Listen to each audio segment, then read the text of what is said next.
Vamos a pasar a la última presentación a cargo de Pablo Raceto, hacia una omnivoría ética, así se titula su presentación. Pablo Raceto, él es licenciado en física, estudió física en la Universidad de Chile, es licenciado en biología también por la Universidad de Chile, licenciado en filosofía, 3 licenciaturas distintas, magíster en estudios filosóficos, Universidad Alberto Hurtado, doctor en ciencias, mención ecología y biología evolutiva por la Universidad de Chile. Actualmente es director del Instituto de Filosofía y Ciencias de la Complejidad, IFIC.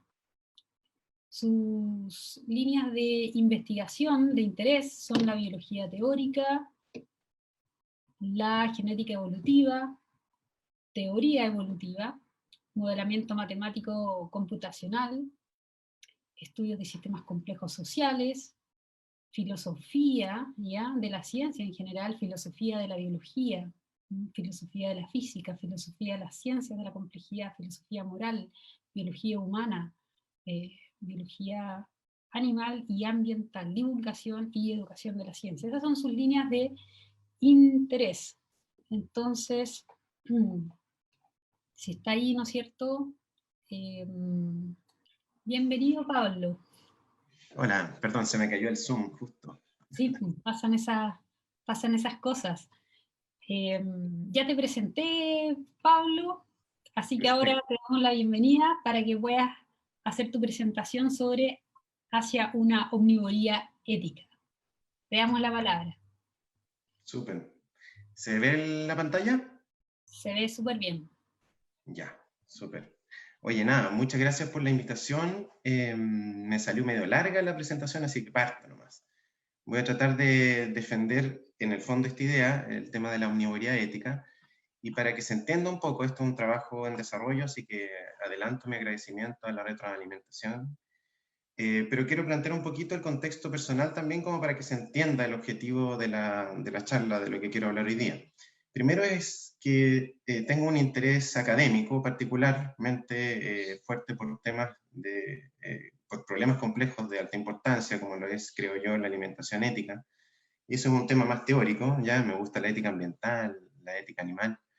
Pero por otro lado, tengo un interés muy fuerte por el actual proceso social chileno, ¿ya? Que está pronto a redactar una nueva constitución en un contexto que se llamaba estallido social y en que las encuestas y en el plebiscito que hubo se indica una motivación mayoritaria de los habitantes de Chile por un cambio estructural, social, con claros signos de interés moral, ¿ya? Las temáticas que se abordan y los conceptos que se utilizan refieren a la dignidad, a la protección del bienestar de los niños, contra el cename, de los ancianos respecto a las pensiones, la reversión de la devastación ambiental, la sanción de la corrupción, la colusión, etc.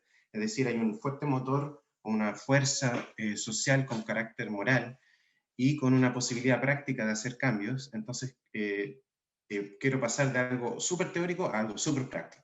¿Ya? Entonces, en 30 minutos no sé si voy a alcanzar, pero este es el resumen de lo que quiero decir. Primero, que existen graves falencias éticas en los procesos de producción que sustentan la alimentación humana en Chile y el mundo, particularmente asociado al consumo de productos de origen animal.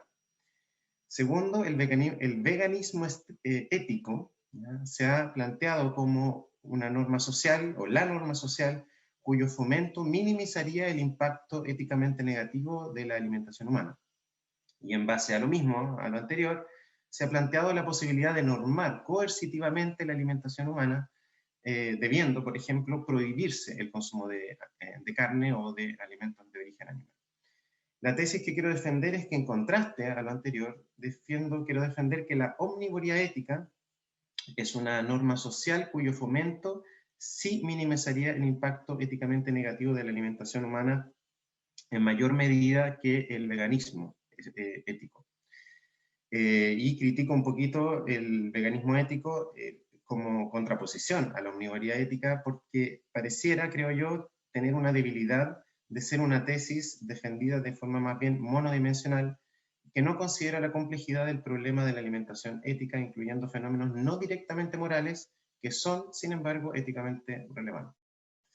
Y por último, a lo ultra concreto, en Chile, dada la pronta redacción de una nueva constitución y el aparente deseo de una reorganización social estructural, debiéramos impulsar, pienso, normas que fomenten o incluso garanticen la omnivoría ética y tal vez un referéndum nacional para lograrlo.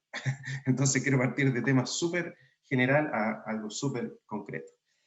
Son dos tesis las más importantes acá. La primera es que la omnivoría ética es algo teóricamente posible, o sea, filosóficamente hay, creo yo, suficientes argumentos para considerar que es posible.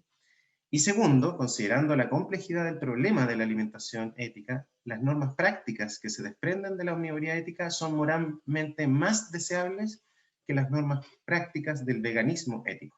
¿Ya? Son dos tesis complejas. Aquí voy a utilizar para esta charla el concepto de ética entendido como el estudio académico de lo moral o de la moral en sentido multidimensional, es decir, no en el sentido estrictamente filosófico, no solamente como filosofía moral, sino abarcando todas las dimensiones y disciplinas que involucren el estudio de la moral dependiendo del foco de estudio. Claramente la dimensión filosófica sería una que estaría siempre presente, pero podrían ir habiendo más dimensiones y disciplinas, y la propuesta es que ese conjunto de disciplinas y de dimensiones depende del grado de abstracción y complejidad de contexto del asunto moral. ¿Ya? A saber, a mayor abstracción habrá menor número de disciplinas involucradas y menor número de conocimientos requeridos a considerar. Entonces, estas tesis, más o menos, ¿qué es lo que quiero decir con todo esto? Pensemos en temáticas propias de la ética, definida como lo acabamos de hacer. Preguntas teóricas de alto nivel de abstracción son del estilo: ¿qué significa que una acción o norma sea moralmente buena o mala? O sea moralmente debida o prohibible de hacerse o aplicarse. Tenemos también preguntas como: entonces, ya sea lo que sea que signifique lo bueno o lo malo, ¿qué criterios permiten distinguir las acciones o normas moralmente buenas, malas y las debidas, permisibles, prohibibles? En este contexto, entonces, en el fondo, lo que quiero plantear es que hay un gradiente, estamos aquí en un nivel de alta abstracción en problemáticas éticas, que va llevando cada vez más o sea, que se puede ir graduando hasta casos mucho más concretos. Por ejemplo, ¿es bueno o malo o debido, permisible, prohibible promover tal norma específica N en la nueva Constitución de Chile? ¿Ya? También es un problema ético, pero muchísimo más concreto. ¿Es bueno, malo, debido, prohibible esta acción específica A, mía o de otra persona? Entonces lo que vemos acá es que en el fondo dentro de la ética hay un extremo que es más abstracto y más teórico y otro extremo que es más concreto y más práctico. Y lo interesante es que justamente en este mismo gradiente hay un gradiente en la dirección contraria, que es un gradiente justamente de complejidad, en que cuando hay mayor abstracción, ya mayor aspectos teóricos, como las primeras preguntas que pongo ahí, el problema se vuelve más monodisciplinario, se vuelve un problema más focalizado en la filosofía puramente, hay menos factores a considerar y por lo tanto hay menos desconocimiento. Pero ¿qué es lo que pasa a medida que vamos concretizando? O sea, nuestros problemas éticos son más concretos, más prácticos. Lo que va ocurriendo es que empieza a haber mayor dependencia de disciplinas que no son meramente filosóficas y de conocimiento no meramente filosófico, y el involucramiento de muchos más factores y por lo tanto de incertidumbre y desconocimiento. Entonces, en un extremo, para simplificar, voy a hablar así como de ética simple, ya entendida como la ética filosófica monodisciplinaria, y en el otro extremo estaría la ética compleja, una ética que requiere muchas dimensiones y que tiene un carácter mucho más práctico y concreto. El enfoque para afrontar este tema, yo me quiero ir al punto de abajo, por eso quería decir que me interesa mucho lo que está pasando en Chile y las posibilidades reales de que estos razonamientos filosóficos se conviertan en cambios respecto a nuestra relación concreta con la naturaleza. Una de las tesis la defendí hace poco en un workshop del 30 de noviembre en la USACH, en que ahí no lo puedo explicar, pero esencialmente defiendo la idea de que la forma de afrontar este tipo de problemas complejos requiere la conformación de una perspectiva o protodisciplina o futura disciplina incluso, que podemos llamar filosofía y ciencias de los sistemas sociales complejos, que sería una especie de filosoficiencia, ¿ya? La metáfora que utilicé ahí para que más o menos se imagine es la imagen de cómo afrontar integralmente, desde formas multidisciplinarias, un problema, implica o sea, se puede metaforizar con la idea de que las células de un organismo serían como las disciplinas, y que la filosofía es como el espacio intercelular o intersticial, ¿ya? En el fondo es el pegamento que permite una perspectiva integral de la realidad o de los problemas que queremos afrontar. Y por lo tanto, respecto a la alimentación ética, lo que quiero justamente desde esta perspectiva enfatizar es que no solamente tenemos restricciones filosóficas, que para eso la ética académica, la filosofía moral nos puede dar muchas luces, sino que hay restricciones de muchos otros tipos, ya de factibilidad biológica, por ejemplo, respecto al hecho de que aparentemente nuestra fisiología es propia de una especie omnívora, o restricciones de factibilidad sociocultural, ya propio de las tradiciones, las costumbres y la diversidad de creencias que tienen las personas en las sociedades. También el conocimiento económico de saber que, por ejemplo, hay una relación entre el consumo de carne y alimentos con origen animal y la salida de la pobreza de muchos sectores de muchos países. Y también otro tipo de restricciones como restricciones de legitimidad política.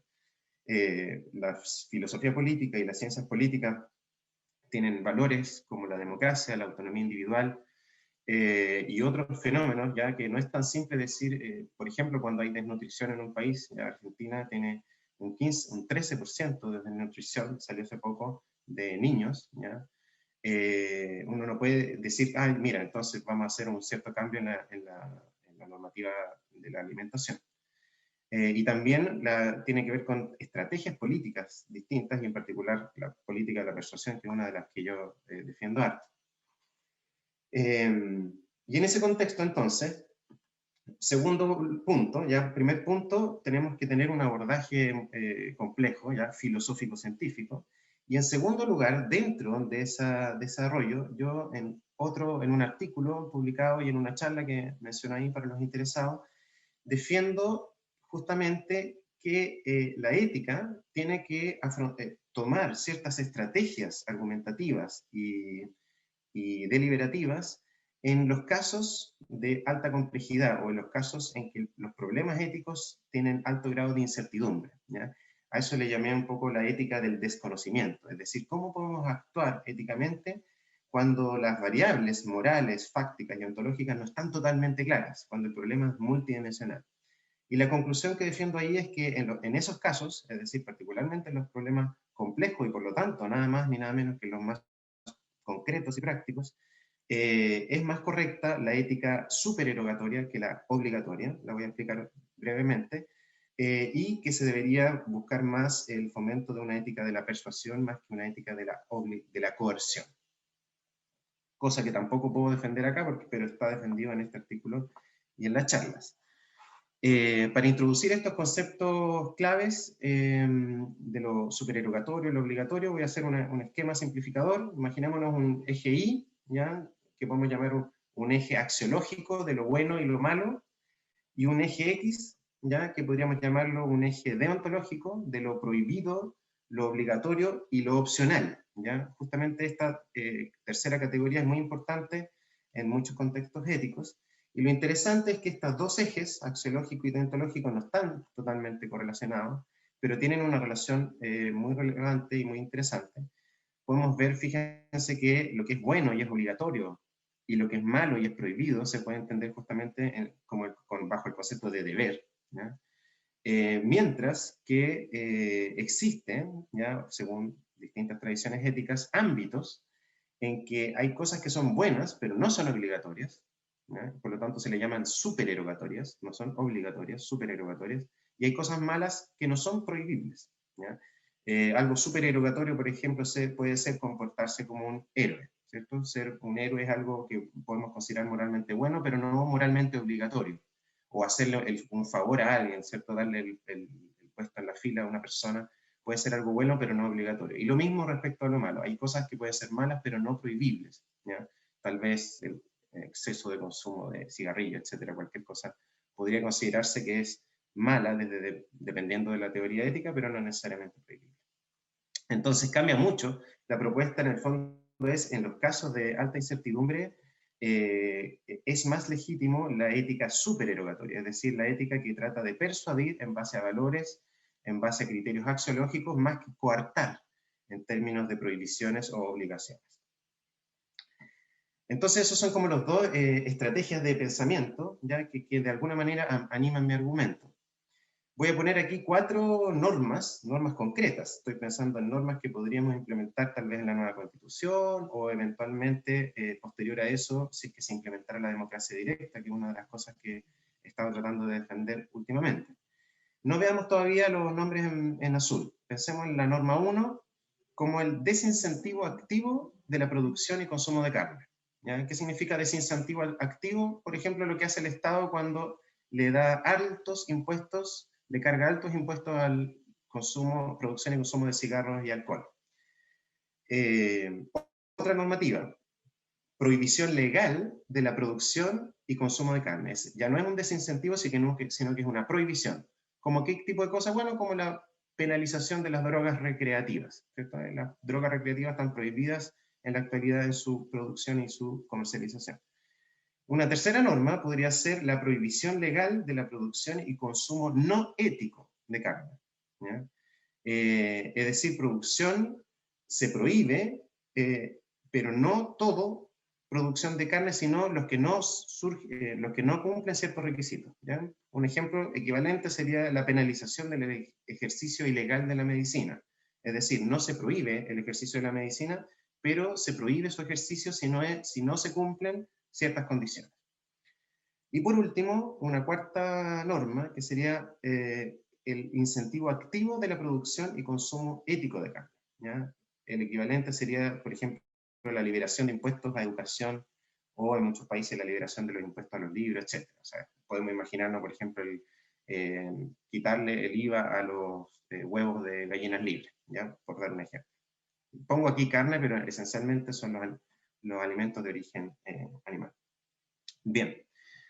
Entonces, la tesis 1 es ruda porque es un tema súper, digamos, grande y debatido en la filosofía moral y en la ética animal y ambiental, pero yo quiero defender lo siguiente, ¿ya? Que a lo que alcanza mi conocimiento y los argumentos que yo he leído, me parece que los argumentos de la filosofía moral académica actual, ¿ya? Particularmente los basados en el utilitarismo y el contractualismo, que son sin duda las dos escuelas más robustas filosóficamente en la actualidad, pero también desde la ética de las virtudes y del cuidado y de la tradición judeocristiana también hay argumentos, pero me centro en estos dos, utilitarismo y contractualismo, sustentan, a mi parecer convincentemente, que es posible la omnivoría ética, ¿ya? Es decir, el consumo de alimentos de origen animal y vegetal, cuando se dan las siguientes condiciones, ¿ya? Que son esencialmente las condiciones que ha impuesto la ética animal, la ética ambiental y la ética humana. La ética animal esencialmente lo que impone, ¿ya? Para los casos en que se considera la omnivoría ética, que el manejo de los animales tiene que implicar un bien vivir y un bien morir. Es decir, los animales, en el manejo de los animales para la alimentación, los animales tienen que cumplir estándares de bienestar animal. Y lo interesante es que el bienestar animal es una ciencia que está en alta actividad y que avanza rápidamente, y eso no es menor para los aspectos prácticos, e incluso extra filosóficos. Y también el bien morir, tiene que haber muerte sin dolor, ¿ya? Y también para eso hay ciencia que es parte de la ciencia del bienestar animal, lo que se llama bienestar negativo, lo voy a explicar brevemente, y que tiene que ver con las tecnologías de insensibilización. También tienen que cumplirse los criterios de ética ambiental, que creo que se podrían resumir con el hecho de que la producción de los alimentos sostenida tiene que ocurrir sin prejuicios al ambiente con valor intrínseco o instrumental. Es decir, se tiene que poder mantener una producción no sostenida, pero sin generar perjuicios a lo que tenga valor intrínseco o instrumental. Y por último, respecto a los derechos humanos y todo eso, que la producción no sea esclavizante, que no utilicen niños, que las condiciones laborales sean dignas, etc. Es decir, la idea es que la omnivoría ética es una posibilidad filosófica que se puede sustentar bastante fuertemente a nivel teórico, creo yo, y que en principio, por lo tanto, es posible que una sociedad humana se alimente éticamente de vegetales y carne, ¿ya? Vertebrados e invertebrados, retomando el tema anterior de Ricardo Rossi. ¿Por qué hablar de veganismo ético? Porque no necesariamente el veganismo es ético, utilizando los criterios anteriores. Pongo aquí solamente un ejemplo, pero hay muchos. Este es lo que está pasando. Ahí dejo el link. Puedo mandar el PowerPoint, por supuesto, para estas cosas, en que muestra lo que está pasando en Costa de Marfil por la producción de cacao. Todos comemos chocolate, hay chocolate de versión vegana, hay chocolate de versión no vegana, y la demanda de chocolate y de cacao en el mundo es altísima, y fíjense que en menos de 20 años, o 25 años, todo lo que está aquí en Costa de Marfil era selva tropical nativa, y en el 2015 ya todo eso ha sido reemplazado por monocultivos de cacao, ¿ya? Lo cual significa un desastre ambiental evidente, y no por que sea simplemente algo vegetal deja de ser éticamente incorrecto. Ya, entonces, pensando también en que hay un público bien general acá, por lo que me he dado cuenta, no solo de filósofos, hago un breve resumen ya del utilitarismo. Según esta visión, las normas o acciones morales son justificadas y corresponden a las decisiones que tomaría un observador benevolente imparcial, considerando las consecuencias que ello implica para todos. Y el principio fundamental es la búsqueda de que se produzca la mayor utilidad general posible, entendiendo por utilidad el placer, la satisfacción de intereses de todos los implicados por esa acción o por esa norma. Y Peter Singer, ya mencionado más de una vez hoy, es un fuerte defensor en base del utilitarismo, de la defensa del trato a los animales, en sus dos versiones. Esencialmente la conclusión, que me parece bastante convincente, de Singer, en base al utilitarismo, es que es moralmente inaceptable el manejo de animales en vida si no es con altos estándares de bienestar animal, ¿ya? Es decir, con estándares que no provoquen dolor y frustración de intereses, ¿ya? ¿Por qué? Bueno, porque el utilitarismo lo que busca es la maximización del placer, minimización del dolor, o maximización de satisfacción de intereses y minimización de frustración de intereses. Sin embargo, sí sería moralmente aceptable la muerte sin dolor de los animales no humanos inferiores, habla así a veces Singer, es decir, excluyendo a los grandes simios, pues los animales en general, vertebrados y no vertebrados, parecieran no tener intereses o nociones ligadas a la muerte o a la vida en el futuro, ¿ya? Aparentemente una gallina no tiene el interés de no morir, es decir, de seguir existiendo, de imaginarse el mundo, de no querer que el mundo esté sin ella, o de ser una gallina vieja muy feliz. ¿Ese tiempo cuánto significa que me queda? Las ponencias en teoría duraban 20 minutos y ya estás en la hora, pero... Eran 20, chuta, yo anoté, pensé que era 30, ya. Ya, entonces me voy a saltar hartas cositas. Bueno, hay argumentos, esencialmente el utilitarismo, creo yo, ya, yo creo que eso es para conversar, pero me parece a la fecha, particularmente por los argumentos de Rowlands, de este artículo que me parece muy certero, y el argumento de Singer, que dicen que la omnivoría ética sí es posible, el bienestar animal es una ciencia que lo está haciendo posible, que el bien vivir y el bien morir de los animales, estoy pensando, y lo veo aquí prácticamente para gallinas, cerdos y vacas, que son las principalmente consumidas, es algo posible pero que no se practica. Y por último, lo voy a hacer así muy intuitivo nomás, me equivoqué con el tiempo que supuse que tenía, es que pese a que ha crecido el interés por el veganismo, ¿ya? Las empresas que producen alimentos veganos crece sin parar, aumenta la cantidad de gente que es vegana en el mundo, pese a toda esa tendencia que ha habido por décadas, el consumo de carne a nivel mundial sigue aumentando sin parar, ¿ya? Es decir, la propuesta del veganismo ético no está dando resultados. Es una propuesta que, si bien ha sido exitosa, en el sentido de que hay cada vez más veganos, no ha sido exitosa, en el sentido de que cada vez más hay sufrimiento animal antiético.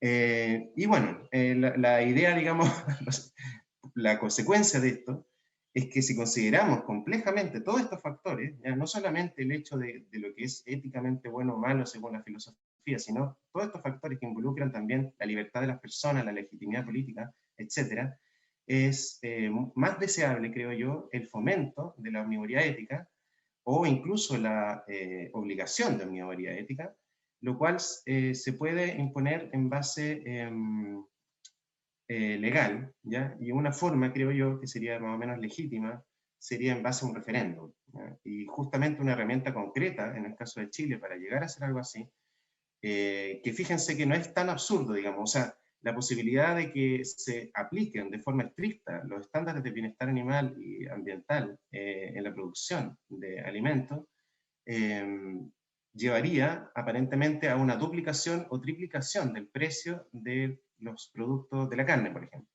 Pero no es algo que sea, implicaría que toda la población chilena, por ejemplo, deje de consumir carne.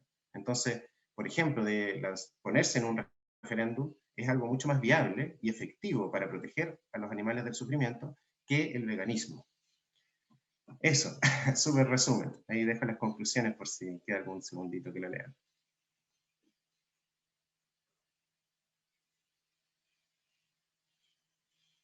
Bien, muchas gracias, Pablo, por tu presentación. Estuvo muy buena, muy interesante, la verdad que todas las presentaciones. Y bueno, han surgido algunas preguntas que realmente urgen de ser respondidas y están dirigidas a ustedes.